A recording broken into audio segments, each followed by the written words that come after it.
যানজট পুরুলিয়া শহরে নিত্যদিনের সঙ্গী। প্রায় প্রতিদিনই যানজটের কারণে সমস্যার মধ্যে পড়তে হয় শহরবাসীকে। আর এই যানজটের অন্যতম মূল কারণ বেআইনি টোটো। তাই এবার বেআইনি টোটোর বিরুদ্ধে অভিযানে নেমেছে পুরুলিয়া পৌরসভা ও প্রশাসন। পুরুলিয়া শহরে প্রায় 200টি বৈধ টোটো রয়েছে। সেই টোটোগুলিতে লাগানো রয়েছে পৌরসভার স্টিকার। এই স্টিকার ছাড়া টোটোতে চাপলে হতে পারে বিপদ, বলছে পুরসভা। তাই পুর দফতরের স্টিকার ছাড়া টোটোতে না চড়ার বার্তা দিলেন পুরুলিয়ার পুরপ্রধান। ইতিমধ্যেই বিভিন্ন জায়গায় অভিযান চালানো হচ্ছে বেআইনি টোটোর বিরুদ্ধে। ধারাবাহিকভাবে আগামী দিনে এই অভিযান চলবে বলে জানা গিয়েছে পুরসভা সূত্রে। এ বিষয়ে পুরুলিয়া পৌরসভার পুরপ্রধান নবেন্দু মাহালি বলেন, বোর্ড মিটিংয়ের সিদ্ধান্ত অনুযায়ী বৈধ টোটো শহরে চলাচল করতে পারবে। তা না হলে টোটো চালকদের বিরুদ্ধে কড়া পদক্ষেপ গ্রহণ করা হবে।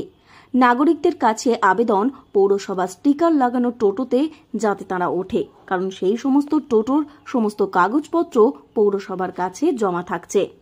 তাতে পরবর্তী সময়ে কোনো সমস্যা হলে ব্যবস্থা নেওয়া যাবে। অনেক ক্ষেত্রেই সাধারণ নাগরিক ও পর্যটকদের হয়রানির শিকার হতে হচ্ছে টোটো চালকদের জন্য। তাই বিপদ এড়াতে পৌরসভা স্টিকার লাগানো টোটোতেই ওঠার আবেদন জানান তিনি।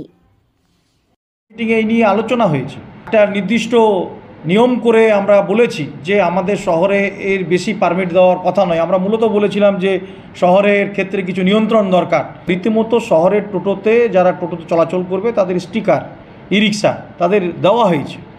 তো মাত্র 200 আমরা অ্যাপ্লিকেন্ট পেয়েছি। কিছু ই রিক্সা চালক তারা কোনোভাবেই কোনো নিয়মের তোয়াক্কা করছেন না, কোনো নিয়ম মানছেন না। অথচ 200 ই রিক্সা চালক তারা তো নিয়ম মেনে কাগজপত্র করে। এটা লাগাতারভাবে চলবে এবং কোনো শিডিউল টাইম বলা নেই, সারপ্রাইজড হবে। নাগরিকদেরও আবেদন করব যে পৌরসভার স্টিকার দেখে গাড়িতে চলুন।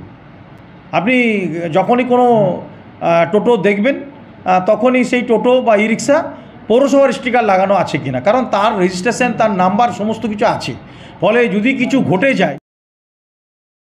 পুরুলিয়া রোড সেফটি কমিটির বৈঠকের পরেই পুরুলিয়া শহরে বেআইনি টোটোর বিরুদ্ধে অভিযান শুরু হয়। পুরুলিয়া পুরসভার অভিযোগ, এই শহর লাগোয়া যে সকল জাতীয় সড়ক আছে সেখানে নিয়ম বহির্ভূতভাবে টোটো চলছে। এছাড়াও এই শহরে বহু টোটো চালকের ড্রাইভিং লাইসেন্স নেই ইন্স্যুরেন্স, তারা ট্যাক্স দেয় না। পুরসভার বিশেষ পারমিট করানো নেই সেই সমস্ত টোটোতে। তাই ওই টোটোগুলির বিরুদ্ধে ব্যবস্থা গ্রহণ করছে পৌরসভা। পুরুলিয়া থেকে শর্মিষ্ঠা ব্যানার্জির রিপোর্ট, লোকাল 18 বাংলা।